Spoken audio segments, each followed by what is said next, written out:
Now, as we know, children, respiration is that process which allows the energy to reach to the cell, because at the cell, the oxygen which is carried in, which is brought during the process of respiration, is then able to provide energy to the cell. So every living organism is able to sustain its life activity because it needs some energy, right? You need some fuel, children, to run anything like a machine, etc. Also, so body is also just like a machine. It needs this oxygen to burn that food which you have taken. So because the carbohydrates which have got converted into glucose, children, should be burnt down, and this burning down of the glucose in presence of oxygen. Remember, children, the glucose molecule has the molecular formula C6H12O6. So during the process of respiration, in the presence of oxygen, children, this 6 carbon molecule should get converted to 1 carbon.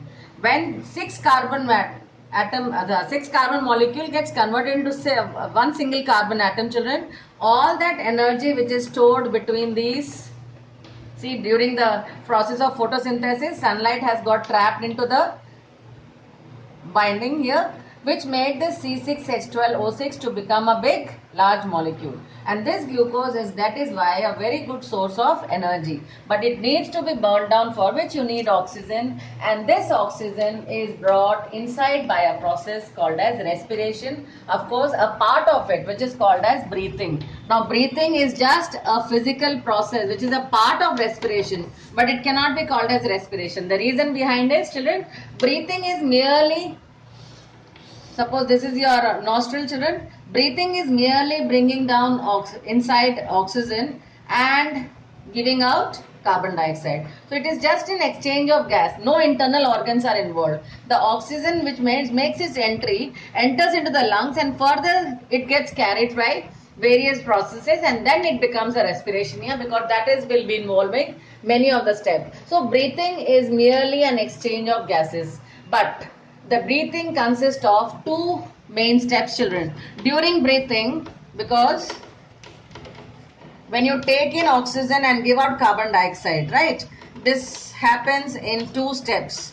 The first step, what is called as inhalation, and the second step, what is called as exhalation. So one breath, when you breathe, suppose there are an adult has supposed to be breathing 15 to 18 times per minute, children. So in a minute, these are the number of times you are breathing. We call this as breathing rate. Okay, it might go above 25, because have you ever experienced when you start running or you do rigorous exercise, our breathing also starts increasing. So in an adult, normal breathing rate is called as 15 to 18. It may pump to 25 in case of special conditions. So what is the breathing rate now?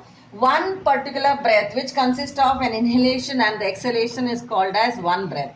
Okay. Now see, during breathing, what happens here? Now, you know that the oxygen has to be entered, right? It has to enter through this windpipe and then entering into the lungs, children. So from the external environment, the oxygen gets entered here. So inhalation carries on some typical position of your body. Now if you can see, children, there is a thin membrane which divided this is the place where your stomach was. Remember, in your last chapter you have learnt about. So this place is called as abdomen.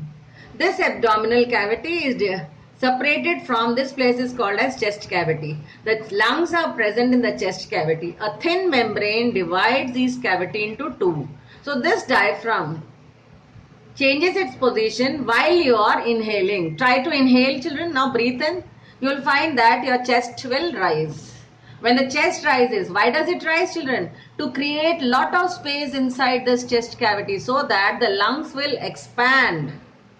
And this lungs can take in more of oxygen. Why more? Because the body is so complex. The more the oxygen comes inside, the easy it will be, and maximum glucose can be turned out into the energy, children. So remember, children, this carbon dioxide has to produce along with that lot of energy. Carbon dioxide is a waste, so the way how the oxygen enters inside through the breathing, the same way it is thrown out. So just see the condition here. The diaphragm got contracted. As a result, the chest rises. The ribs also rise along with that. And for that purpose, children, this windpipe also starts rising up. In the same way, on the other hand, children, when you exhale, try to breathe out, you'll find that it again relaxes, bringing back the position of the rib bones along with the lungs.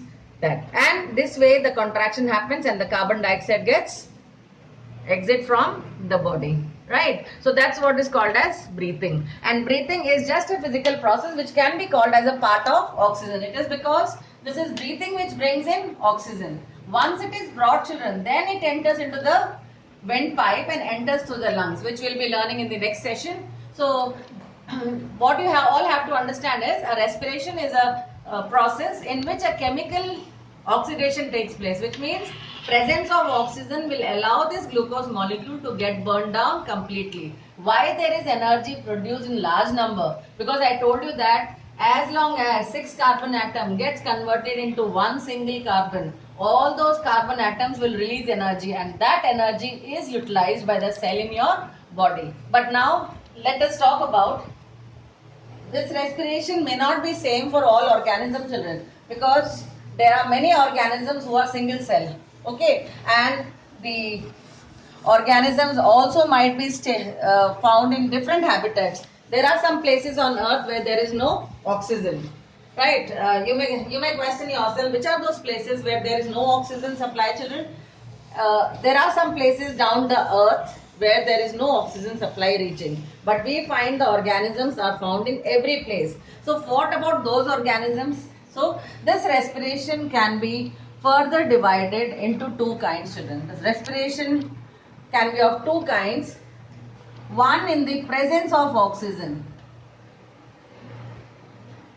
and the other in the absence of oxygen. Now you may question me, I just now told you that it is burning, then how the burning would take place in absence of oxygen? So please understand, children, that is called as incomplete combustion. Okay, the word itself calls it as incomplete. As a result, this glucose molecule, in every case it is a glucose molecule which will be releasing energy, but in the presence of oxygen it will get converted completely into one single carbon atom. As a result, good amount of energy gets released. So such kind of respiration is called as aerobic respiration. What is it called as? Aerobic. The word air. So air has more oxygen, right? On the other hand, children, in the absence of oxygen, there happens to be a situation wherein, children, the absence of oxygen might make, and there are some special organisms like some yeast, you know, a kind of single cell fungus, right? It is a single cell fungus, and they are so small, so tiny microorganisms, children.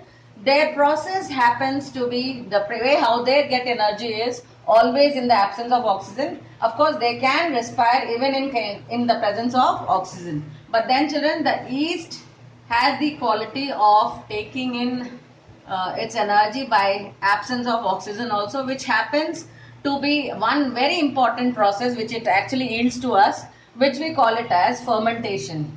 And human has made use of this respiration of yeast in making a process, this fermentation, to make, children, wine, beer, etc. That means all alcoholic products. So what is this alcoholic product made up of? The alcoholic product is the product of the respiration which is carried out by yeast in the absence of oxygen. As I told you, it is an incomplete combustion. So as a result, what would happen, children? This glucose molecule, in the absence of oxygen, it now gives, see here now, complete breaking is not happening. So as a result of which, the energy what is released is very less.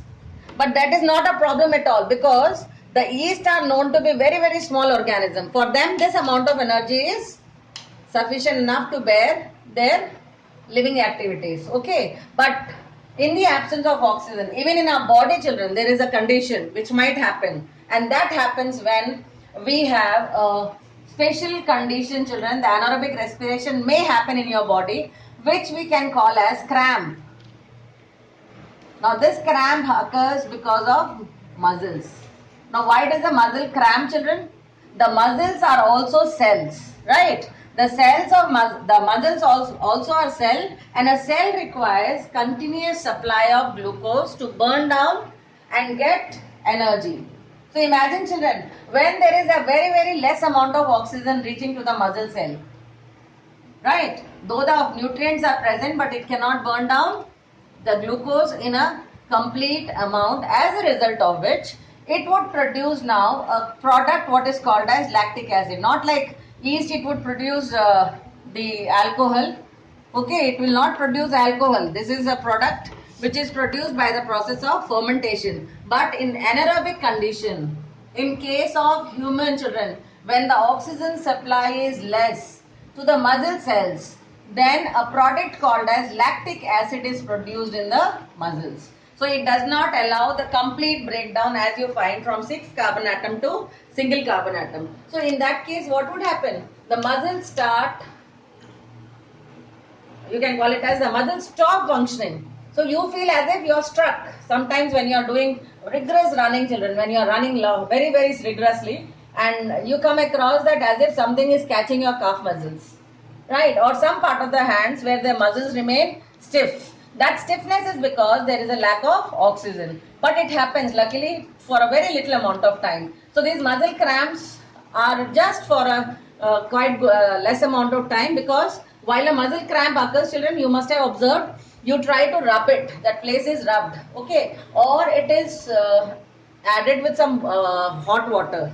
You try to keep some hot water treatment to it. All this is to have the circulation of blood back to the action. And obviously, when you are having a muscle cramp, you can't run. So as you come down, your breathing also goes down. And as a result, the cells get a regular supply of oxygen.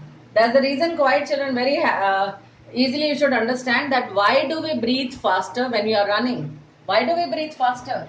Because when you are running, children, your function is high. All the cells are functioning at a higher rate.